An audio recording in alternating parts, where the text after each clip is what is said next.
Assalamualaikum warahmatullahi wabarakatuh. Halo semua, perkenalkan nama saya Nahwi Rahma, NIM 2019-14362 dari kelas 4J PTSD. Saya dari Fakultas Keguruan dan Ilmu Pendidikan, Program Studi Pendidikan Guru Sekolah Dasar, Universitas PGRI Palembang.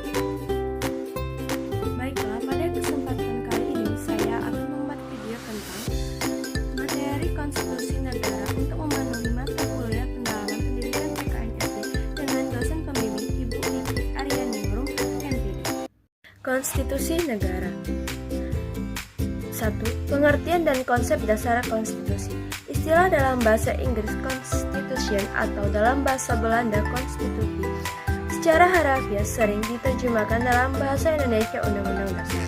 Permasalahannya, penggunaan istilah Undang-Undang Dasar adalah bahwa kita langsung membayangkan sesuatu naskah tertulis.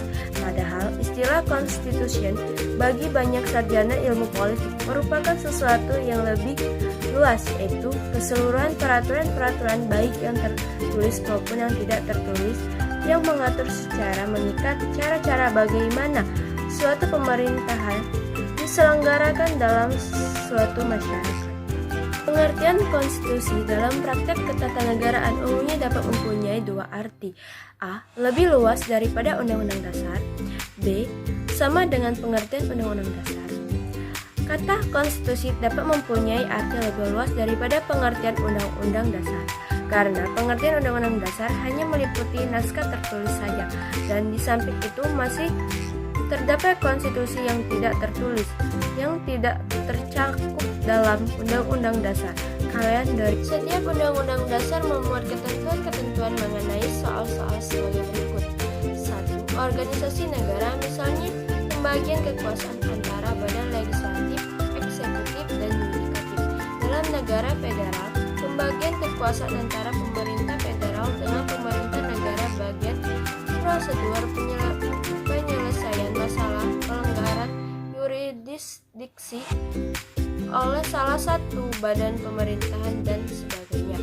2. Hak-hak asasi manusia. 3. Prosedur pengubahan Undang-Undang Dasar. 4. Ada kalanya memuat larangan untuk mengubah sifat tertentu dari Undang-Undang Dasar. Hal ini untuk menghindari terulangnya kembali hal-hal yang baru saja diputuskan. 5. Memuat cita-cita rakyat dan asas-asas ideologi negara. Undang-Undang Dasar 1945 mengandung semangat dan merupakan perwujudan dari pokok-pokok pikiran yang terkandung dalam pembukaan Undang-Undang Dasar 1945, merupakan rangkaian kesatuan pasal-pasal yang bulat dan terpadu. Di dalamnya, menurut Nur M.S. Bakri 1994, berisi materi yang pada dasarnya dapat dibedakan atas 4 hal, yaitu 1. Peraturan tentang fungsi sistem pemerintahan negara. 2. Ketentuan fungsi dan kedudukan lembaga negara. 3. Hubungan antara negara dengan warga negaranya. 4. Ketentuan hal-hal lain sebagai 2. Konstitusi-konstitusi yang pernah digunakan di Indonesia, misalnya di Perancis. Sesudah dibebaskannya dari penduduk tentara Jerman, dianggap perlu mengadakan undang-undang dasar baru yang mencerminkan lahirnya negara Prancis baru. Hal ini juga terjadi di Indonesia. Mariam Budiarjo 2007 membagi 4 tahap perkembangan Undang-Undang Dasar sebagai berikut. 1. Tahun 1945, Undang-Undang Dasar Republik Indonesia yang de facto hanya berlaku di Jawa, Madura, dan Sumatera. 2. Tahun 1949, Undang-Undang Dasar Republik Indonesia yang de facto berlaku seluruh Indonesia kecuali Irian Barat. 3. Tahun 1959, Undang-Undang Dasar Republik Indonesia 1945 dengan demokrasi terpimpin. Disusul demokrasi Pancasila, Undang-Undang Dasar ini memulai 1963 berlaku di seluruh Indonesia termasuk Irian Barat. Apabila ditinjau dari sudut perkembangan demokrasi sejarah Republik Indonesia, Mariam Budiarjo 2007 membagi dalam 3 tahap, yaitu 1. Masa 1945 sampai 1959 sebagai Republik Indonesia ke-1. Yang kedua, masa 1959 sampai dengan 1964 sebagai Republik Kedua Demokrasi terpimpin yang didasari Undang-Undang Dasar 1945. 3. Masa 1969 sampai sekarang sebagai Republik Indonesia Ketiga Demokrasi Pancasila yang didasari oleh Undang-Undang Dasar 1945. Jimmy Asidiki 2007. Jika ditinjau dari sudut perkembangan naskah Undang-Undang Dasar, maka sejak proklamasi 17 Agustus 1945 sampai sekarang, tahap-tahap sejarah konstitusi Indonesia dapat dikatakan telah melawan 6 tahap perkembangan, yaitu 1. Periode tanggal 18 Agustus 1945 sampai 27 Desember 1949. 2. Periode tanggal 27 Desember 1949 sampai 17 Agustus 1950. 3. Periode tanggal 17 Agustus 1950 sampai 5 Juli 1959. 4. Periode tanggal 5 Juli 1959 sampai dengan 19 Oktober 1999. 5. Periode tanggal 19 Oktober 1999 sampai dengan 10 Agustus 2002.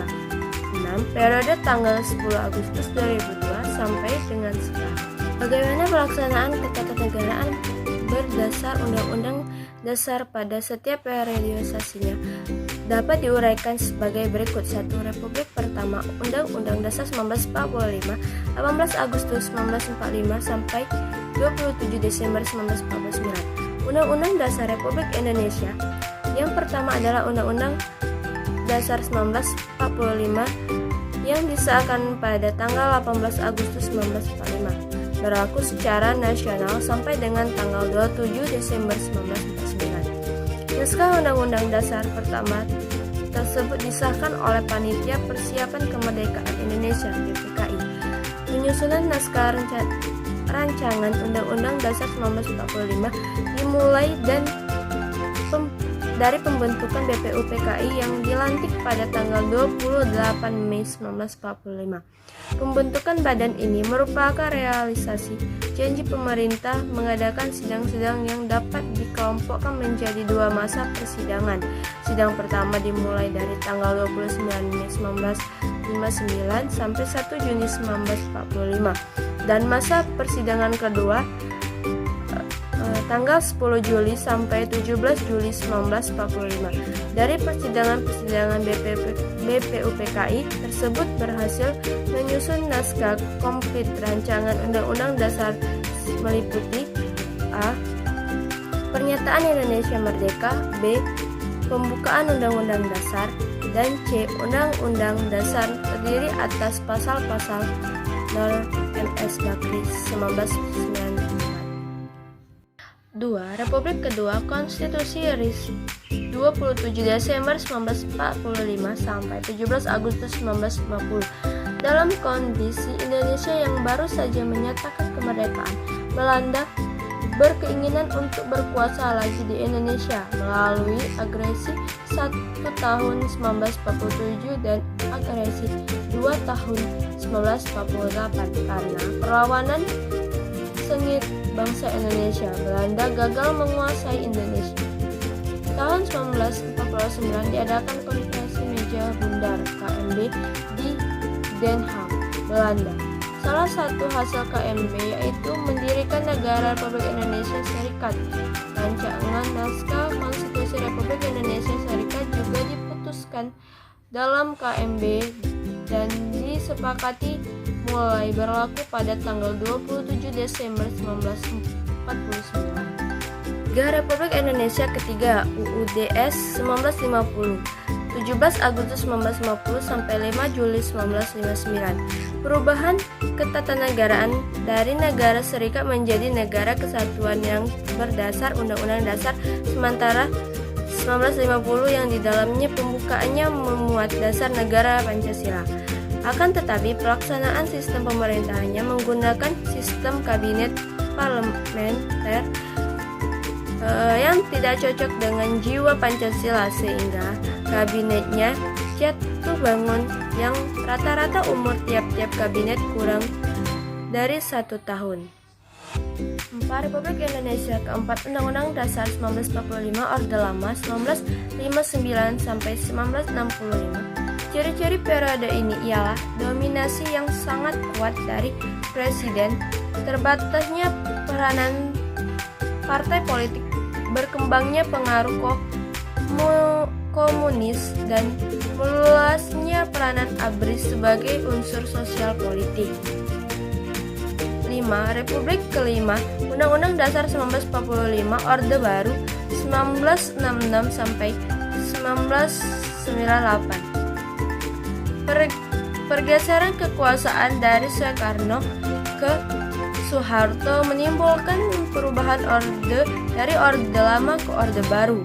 Implementasi Undang-Undang Dasar 1945 mengalami beberapa koreksi. Orde Baru mempunyai tekad untuk melakukan koreksi atas berbagai penyimpangan terhadap Undang-Undang Dasar 1945. Pada masa Orde Lama, pada mulanya Orde Baru berupaya untuk memperbaiki nasib bangsa dalam berbagai bidang kehidupan, dan rakyat merasakan peningkatan kondisi di berbagai bidang kehidupan melalui serangkaian program yang dituangkan dalam GBHN dan Repelita.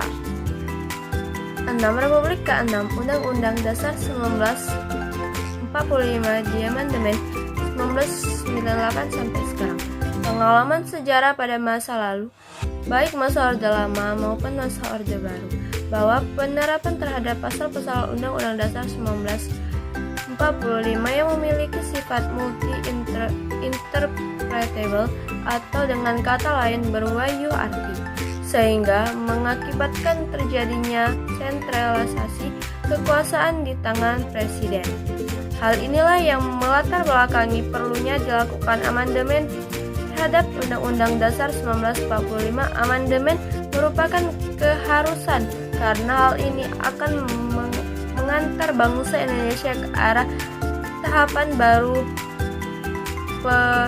perataan terhadap ketatanegaraan.